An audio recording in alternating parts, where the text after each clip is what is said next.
Hello and welcome to a new week. This is Monday. I have another day off. They've been changing all of my rotoring at work, so I had Saturday off, work Sunday, and then have Monday off. Amazing. My mum and my stepdad and my sister are coming down and we're all getting a curry tonight. I'm very excited.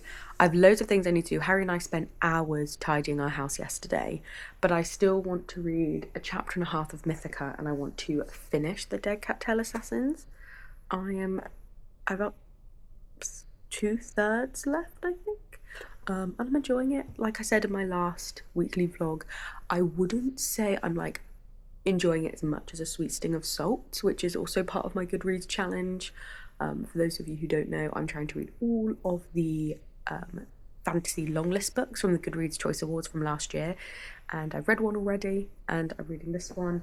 I want to also get this done today so I have time to edit, and that'll be my first vlog dedicated to the challenge, which is very exciting. Yeah, I'm not saying it's grabbing me as much as his other books have. I'm normally a massive fan of the author, and this one it's not been hitting, so we'll see.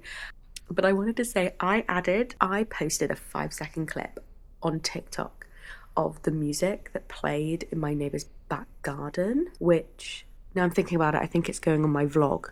So I will link the video. And I had nothing wrong with it. Honestly, it was maybe a tad bit too loud. I was like, dude, it's a Saturday, everyone's out in our garden and you are blasting this. But sometimes, and I'm being a hypocrite, sometimes he would blast a good song that I like and I'd be like, and so I can't really comment on it, but I posted a 5-second video because I thought it was just funny, and it was like late afternoon reading session. It went a bit viral. It has over 250,000 views. No one decided to subscribe to the channel though. Not happy about that. But it has 250,000 views, of which 90% are just people sharing their bad, awful neighbour stories. Now that neighbour, I don't know them. I just thought it was funny that they were blasting music out on a Saturday. And then my other neighbour was like building something. So it was a bit of an overwhelm. And I just went inside. I don't want to sit here and police anybody's fun. It was at like 3 o'clock. Anyway, so I posted a 5-second video and I did put in the caption. Nobody reads the fucking captions. I did put in the caption, this is a joke. I'm not policing what somebody does in their own garden. I just thought it was funny. 95% of people were just like, my neighbour does this, and I'm like, ah, okay. And then other people were like, you're policing people's like time in their garden, why do you care? And I'm like, can't a girl just post a funny 5-second video in the hope that it goes viral? But then it went viral. Too much anxiety. My mum once said to me, she was like, do you think you're mentally stable enough, essentially, if you had fame with all those haters? And I was like, listen, yeah, if I'm living my dream, one viral video goes out, I'm shivering in my boots. The anxiety was too much. I wouldn't say I enjoyed it. I did not enjoy that experience. My parents are here and they've left me alone with the dog. Say hi, Ed. Say hi. My parents are going to grab coffee with some friends, and that means they've left him with me. He has doggy vertigo. He has doggy vertigo where he collapsed, but he's good. He's good on you. Look how cute he is. Look how cute. He's fine. Oh my God, you're really heavy breathing. Are you okay? Are you stressed because you don't know where you are? Because you've been here multiple times. And your breath smells.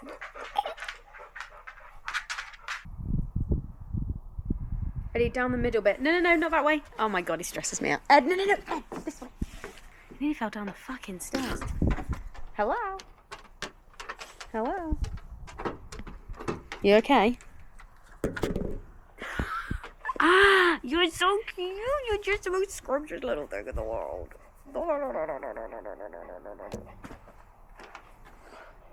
Are we just chilling?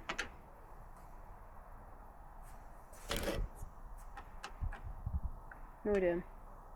You know you can like relax. It's okay. Ta-da! You're all on my camera. Smile and wave. Smile and wave, Harry. Smile and wave.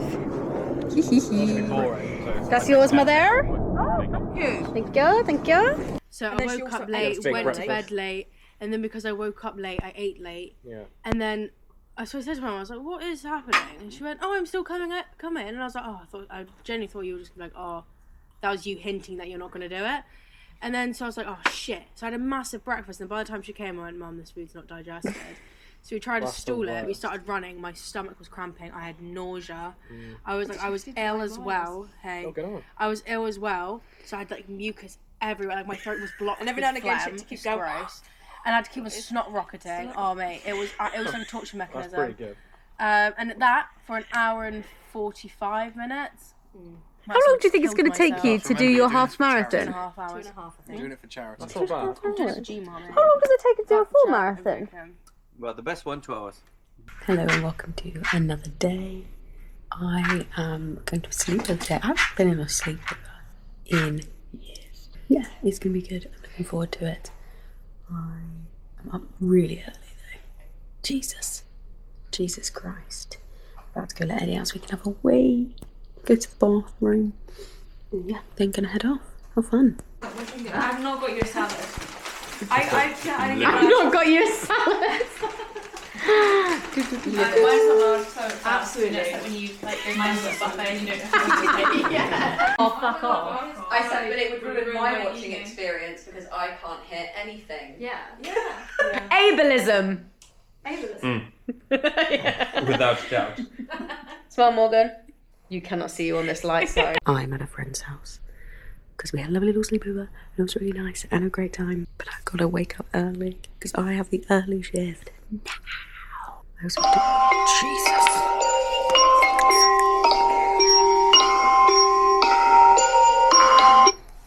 Jesus. I have to figure out the buses to get to work and I'm confused and I don't know what I'm doing.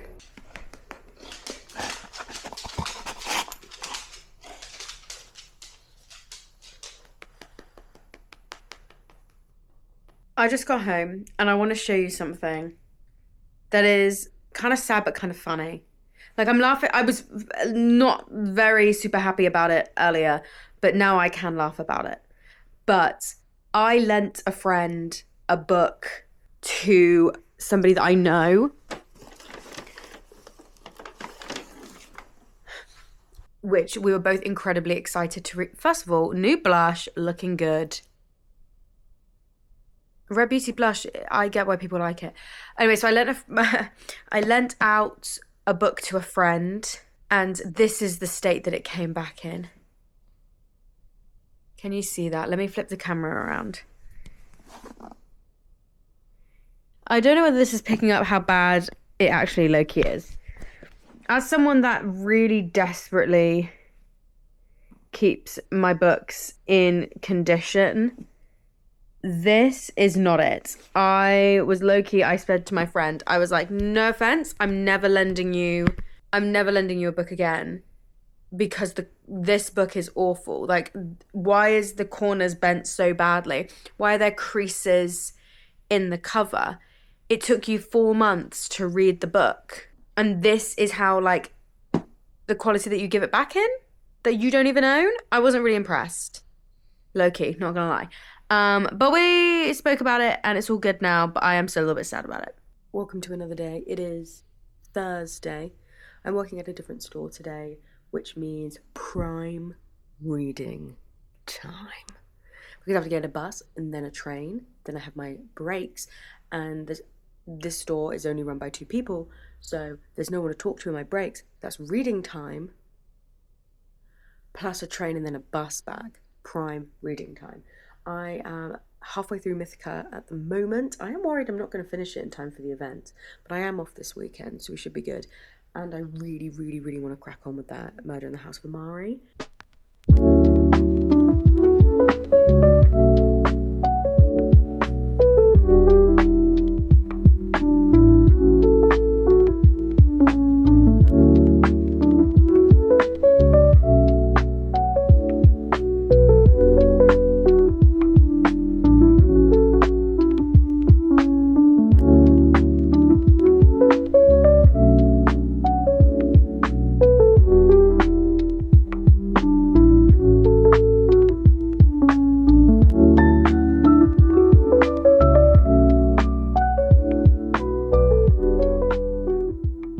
I'm now 98 pages into this.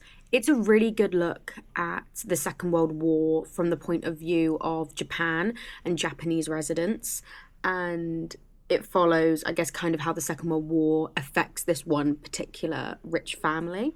And it's really interesting. I have only ever viewed the Second World War from the point of view of, like, Europe, specifically, obviously the UK. I don't know too much about Japan in World War II. I know they weren't great. I'm not going to sit here and say I don't know that they weren't ideal. But it is quite interesting seeing World War II being written about by Japanese authors from their point of view of the Second World War. Specifically, there's a scene where a young boy basically gets drafted unexpectedly. He thought he had 6 more months. He's talking about finalising his novel before he heads off for his enlistment. And then out of nowhere, he gets this draft letter saying that he has to, obviously, immediately go to the barracks. I don't know where he goes. And it's like his sister's reaction, his parents' reaction, and all of this. And it's very interesting because obviously I view it very much from an England perspective, but it's interesting to read it from a different perspective. I've been reading Murder in the House of Omari for like the last week or so. And I've been going to everyone, oh, I'm really glad to be reading more classic crime. It was on my goal to read more classic crime. To then actually wanting to find out when it was written. If it was written in 2021, it came out in fucking 2021, and I've been going around being like, oh my god, I'm so glad to finally be able to get around to reading another classic. I love Japanese crime. Japanese classic crime is so good. It's just Japanese crime. It's just a crime novel. I'm really struggling with these because I'm trying not to put them on my rug. Like, it's not even... Jesus. The long way around, because I'm not standing on that rug. Oh! My lip balm. Anyway, yeah, I assumed it was a classic. It's not a classic. It's just a... My headphones! Fuck! It's not a classic. What are we on? 59%. Oh, God, better charge this bad boy up. I'm about to get ready for my... Oh, let's place you here. I'm about to get ready to film my quarterly check-in video. Basically, to give you, I've got to charge my camera before I do it because I like to yap. So to give you a very basic understanding of what that video is going to be, the theme is going to be underwhelmed. The theme is going to be kind of was expecting a bit more, not feeling very satisfied with my reading. And this is just a sneak peek. I basically think what's happening is a couple of years ago, I started being more conscious of like very specific things that I wanted to read rather than just letting the vibe take me. And that has led me to read some amazing books, but it's also probably led me to feeling less like I can choose whatever I want, which is part of the reason that with my TBR change for this year, where it would just pick one book. It was like a new release, a fantasy, a non-fiction, and a crime. Picking one of those 4 and then just like rolling with it. And then I've not done that. I've gone back to like a really regimented, well, I want to read this. This comes out next month, so I want to read that. This is coming out as a movie, so I want to read that. I'm getting bogged down. And then what's also low-key kind of happening is none of them have really been hitting. And I've been getting underwhelmed and unsatisfied. And I look at my reading year so far and I'm not impressed. I'm not impressed. I have to go film that video now, so I've got to go do my makeup. So I'll see you in a bit. I just finished Murder in the House of Omari, which I was really enjoying. And I hate it when murder mystery writers create such an interesting world and such an interesting character dynamic and then throw it all out the fucking window for an unnecessary plot twist. Or like... No, these plot twists that you need to write, they need to be foreshadowed in the work. I need to be able to reread it again and go, that's where you were hinting to this and this is where you were hinting to that. That didn't happen. I'm annoyed. I was really, really enjoying it. I thought it was a really good time. And then suddenly it's like, well, you didn't know that I was really this person. Fuck off. Sorry, it's not good. So that is Murder in the House of Omari done.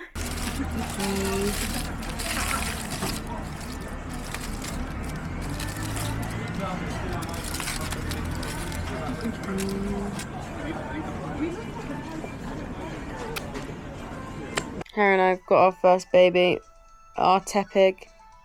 I've named our Tepig Harry Jr. My sister and I are getting tattoos today. We are both getting lavender sprigs. Let's go. Very, very reminiscent jumper, actually. I'm wearing a very good jumper for the occasion. We are getting lavender sprigs for our grandma. Our grandma passed away Boxing Day. Never gonna look at Christmas the same way now. Thanks, Grandma. She passed away on Boxing Day. Awful time. Wouldn't recommend it.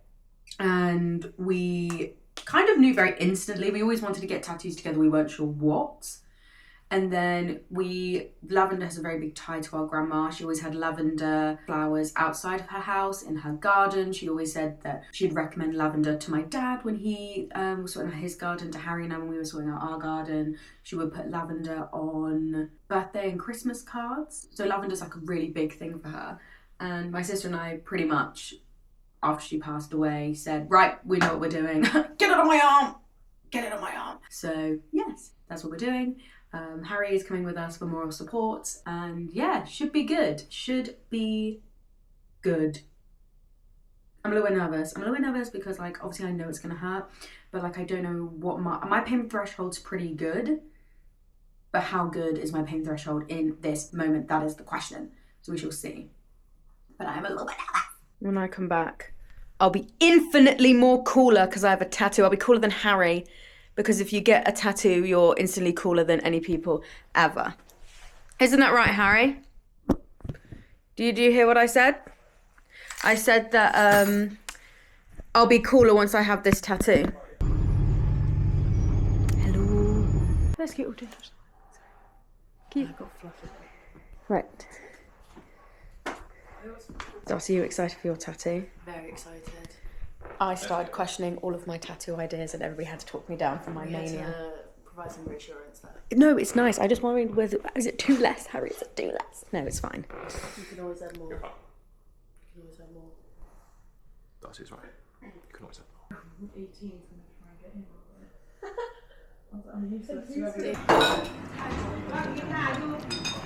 One happy girl. Show you around us. Right.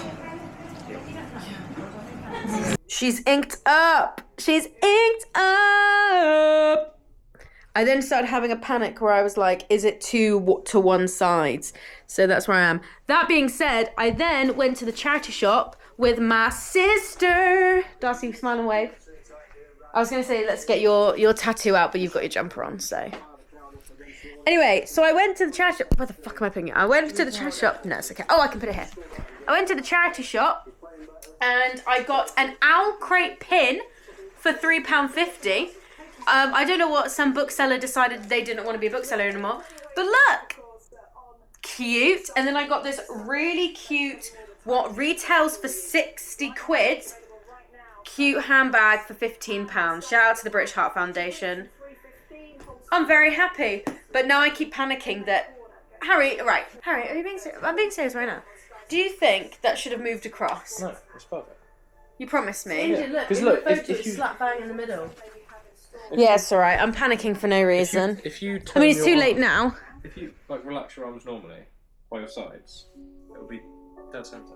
I'm just like so inked up, like it's unbelievable. Like I'm just... I feel like a changed woman. How do you feel about your tattoo, Harry?